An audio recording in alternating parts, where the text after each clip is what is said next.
নমস্কার, আমি ঋষিকেশ। তিনি কংগ্রেসের প্রার্থী, কংগ্রেসের ফারাক্কা কেন্দ্রের প্রার্থী মহতাব শেখ। তো এহেন মহতাব শেখের নাম কিন্তু ছিল না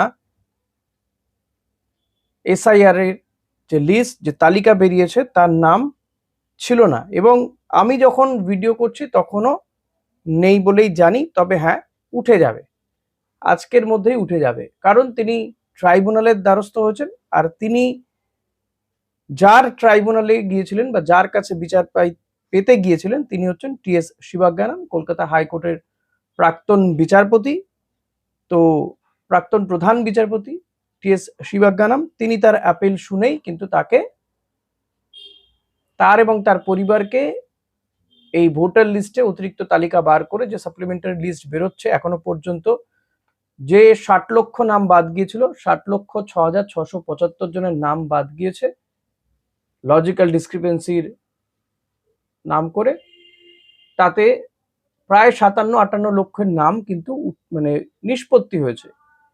এবার আজকের মধ্যে আবার একটা তালিকা বার করে এই মহতাব শেখের নামও যাতে সেখানে থাকে সেটা কিন্তু নিশ্চিত করতে বলেছেন টি.এস. শিবাজ্ঞানম। এবং এটাও কিন্তু সুপ্রিম কোর্টের নির্দেশের পরে হয়েছে, কারণ সুপ্রিম কোর্ট বলেছে যারা প্রার্থী, যারা নির্বাচনে লড়াই করছেন তাদের ক্ষেত্রে স্পেশাল কেস হিসেবে দেখে এগুলোকে ছেড়ে দিতে হবে। এখন এই মহতাব শেখ তিনি প্রার্থী হয়েছেন, স্পেশাল কেস হতে পারে তিনি কংগ্রেসের প্রার্থী, তাকে ছেড়ে দেওয়া হলো। কিন্তু বাকিদের জন্য আজকে তো 5 তারিখ, এপ্রিল মাসের 5 তারিখ, 6 তারিখে হচ্ছে প্রথম দফার নির্বাচনের জন্য মনোনয়নপত্র জমা দেওয়ার কাজ শেষ হয়ে যাবে। অর্থাৎ হাতে সময় রয়েছে ফার্স্ট ফেজের যারা ভোটার তাদের কাছে, যাদের নাম এই সাপ্লিমেন্টারি তালিকাতেও ওঠেনি, সংখ্যাটা খুব কম করে বললেও কিন্তু প্রায় 24-25 লাখের মতো নাম। তারা কি করবেন? তাদের করার কথা ছিল, আমিও বলেছি আমার ভিডিওতে, বারবার করে সবাই বলেছে, সমস্ত চ্যানেল বলেছে, কমিশন বলেছে, সুপ্রিম কোর্ট বলেছে যে তারা ট্রাইব্যুনালে গিয়ে অ্যাপিল করতে পারবেন। 19 জন প্রাক্তন বিচারপতি বিচারকদের নিয়ে এই ট্রাইব্যুনাল কোথায় হবে, কলকাতাতে হবে, সেটাও বলে দেওয়া হয়েছে। অনলাইন অফলাইনে আবেদন করতে পারবেন, কিন্তু অনলাইন ব্যবস্থা যদিও বা হয়েছে ওয়েবসাইট, কিন্তু অফলাইন কোনো ব্যবস্থা নেই। কোনো বিচারপতি এখনো পর্যন্ত বসেননি। এবং যেটা সবচেয়ে আশ্চর্যের বিষয়, তপেন সেন একজন বিচারপতি, তিনি ভিন রাজ্যের, তিনি শারীরিক অসুস্থতার কারণ দেখে তিনিও সরে দাঁড়িয়েছেন। সুপ্রিম কোর্টের নির্দেশে পরে শোনা গিয়েছিল যে এই বিচারপতিদেরকে কমিশন তারা একদিন ট্রেনিং দেবেন। এই ট্রেনিং পর্বে শোনা যাচ্ছে যে ট্রেনিং পর্বে কিন্তু প্রাক্তন বিচারপতিদেরকে কমিশন খুশি করতে পারেনি। তাদের একাধিক প্রশ্নের উত্তর দিতে পারেনি কমিশন, একাধিক জায়গাতে অসঙ্গতি থেকেছে। আর সেই কারণেই কিন্তু এই ট্রাইব্যুনাল আপাতত বলা যেতে পারে 20 বাঁও জলে। তার মানে কি দাঁড়ালো? তার মানে এই 24-25 লক্ষ ভোটারের ভবিষ্যৎ 20 বাঁও জলে। হ্যাঁ, সুপ্রিম কোর্ট অবশ্য বলছে বটে যে এবার নির্বাচনে অংশগ্রহণ করতে না পারলে, এবার ভোট দিতে না পারলে কি হবে, পরে বাদ দেবে। ভাবুন, দেশের সুপ্রিম কোর্ট এটা বলে দিচ্ছে। With due respect Supreme Court, কি করে এটা তারা বলেন, এই প্রশ্ন আমার থাকলো। আমার মনে হয় কেউই প্রশ্নের ঊর্ধ্বে হওয়া উচিত নয়। একেবারে ভগবানের পরে আমাদের ভারতবর্ষে নির্বাচন কমিশন হয়ে গিয়েছে।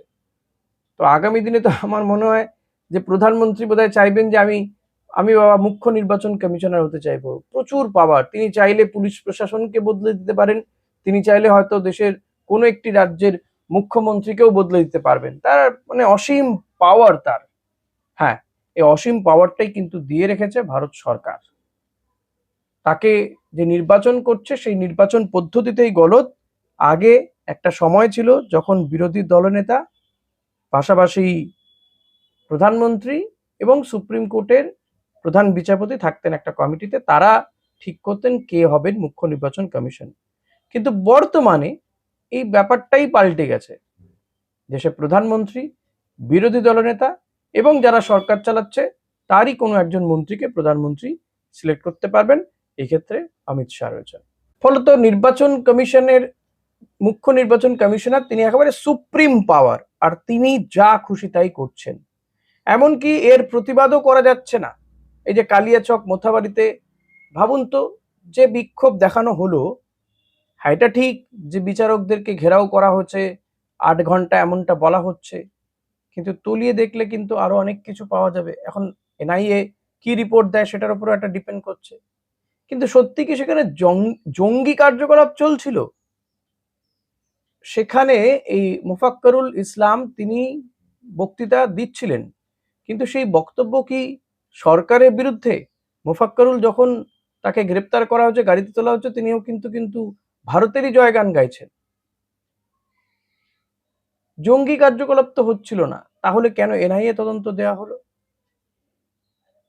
এটা প্রশ্ন করা যাবে কিনা আমি জানি না, এরপর আমার বিরুদ্ধেও কোনো ব্যবস্থা হবে কিনা আমি জানি না। যাই হোক, এই প্রশ্ন কিন্তু মানুষ করছে ভাই। এখন নির্বাচন কমিশন সর্বশক্তিমান, কিন্তু তারা ট্রাইব্যুনালটা বসাতে পারলেন না। ফলত এই 25 লক্ষ 24 লক্ষ 25 লক্ষ মানুষের ভোটের ভবিষ্যৎ কিন্তু বিষবাও জলে। তারা এবার নির্বাচনে অংশগ্রহণ করতে পারবেন না। তো এমন সময় কি করা উচিত? সমস্ত পলিটিক্যাল পার্টির উচিত ভোটটা বয়কট করা। এই 25 লক্ষের মধ্যেও যদি 10 লক্ষ ভোটার থেকে থাকে, তাহলেও তো তারা বঞ্চিত হলেন। এই যে ধরুন মহতাব শেখ, তিনি প্রার্থী, তাই তার স্পেশাল কেস হয়ে গেল। টিএস শিবজ্ঞানম, প্রাক্তন প্রধান বিচারপতি কলকাতা হাইকোর্টের, তিনি তারটা বিচার করে দিলেন। কিন্তু বাকি সাধারণ মানুষের কি হবে? এই একদিনে এখনো পর্যন্ত তো ট্রাইব্যুনাল বসেনি, একদিনে কি আর বসবে? অর্থাৎ প্রথম দফায় যে সমস্ত ভোটারদের নাম ওঠেনি, তাদের আর নামই উঠলো না ভোটার তালিকাতে, তারা ভোট দিতে পারবে না। সমস্ত কিছু দেখে শুনে কমিশন চুপ করে বসে আছে। চুপ। তাজ্জব ব্যাপার একেবারে। আমার বাবা কথায় কথায় বলতেন তাজ্জব ব্যাপার, ঠিক তাই, একদম তাজ্জব ব্যাপার। এক্ষেত্রে সুপ্রিম কোর্ট কি বলবে অতি অবশ্য শোনার অপেক্ষায় থাকবো, কিন্তু তার আগে এটা তো কমিশনের জন্য বড় সড়ো একটা ধাক্কা।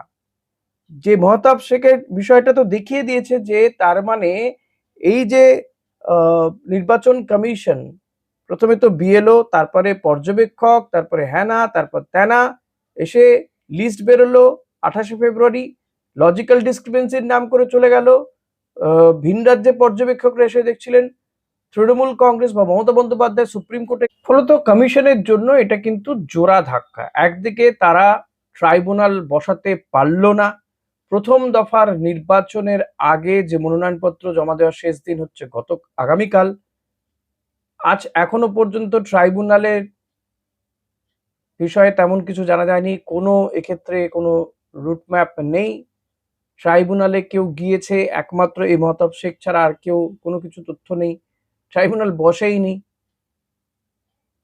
হ্যাঁ, অফলাইনে কোনো ব্যবস্থা বলা হয়েছিল করা হচ্ছে, বাট হয়নি। গাইডলাইন কি? কিছু নেই।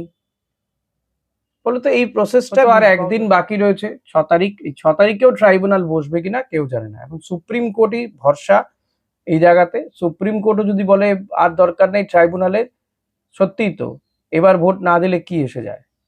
তাহলে আর কিছু বলার নেই, হাত তুলে নাচুন, ঊর্ধ্ববাহু হয়ে নাচবেন। যাদের বাদ চলে গেল তারা কি করবেন তারা বুঝে নেবেন। আন্দোলন করতে পারবেন না, কারণ করলেই আবার এনআইএ সিবিআই চলে আসবে। মোফাক্করুল গ্রেফতার হয়েছে ঠিকই, কিন্তু তার অপরাধটা আমি জানি না।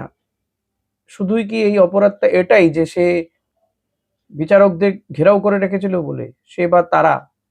তাহলে তো আরো অনেকজন ঘেরাও করেছিল, তারা কেন গ্রেপ্তার নয়? আর সে তো দেখা যাচ্ছে সে পুলিশ এডিএম এর সাথে সহযোগিতা করেছিল, তারপরেও গ্রেফতার।